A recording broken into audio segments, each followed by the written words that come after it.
عالمی منظرنامے سے آپ کو بتائیں، غزہ میں ریڈ کراس کے دفتر پر اسرائیلی بمباری میں کم سے کم 22 افراد شہید اور 45 زخمی ہو گئے۔ بمباری کا نشانہ بننے والی عمارت میں بڑی تعداد میں پناہ گزین مقیم ہیں۔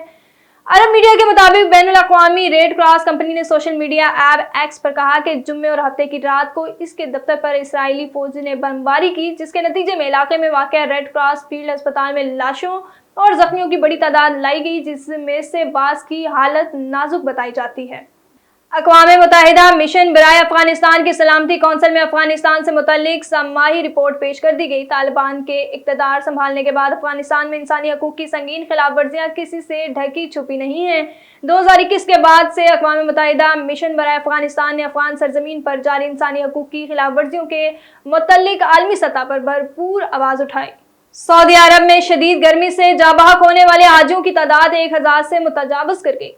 جاں بحق ہونے والے حاجیوں میں 58 پاکستانی بھی شامل ہیں۔ وزیر اعظم شہباز شریف کی جانب سے حجاج کرام کے جاں بحق ہونے پر اظہار افسوس کرتے ہوئے پاکستانی سفارت خانے کے حکام کو حجاج کرام کو تمام سہولتیں دینے کی ہدایت کی گئی۔ واضح رہے کہ اس سال 18 لاکھ افراد نے حج کا فریضہ انجام دیا۔ حج کے دوران درجہ حرارت 51.8 ڈگری سینٹی گریڈ تک پہنچ گیا تھا۔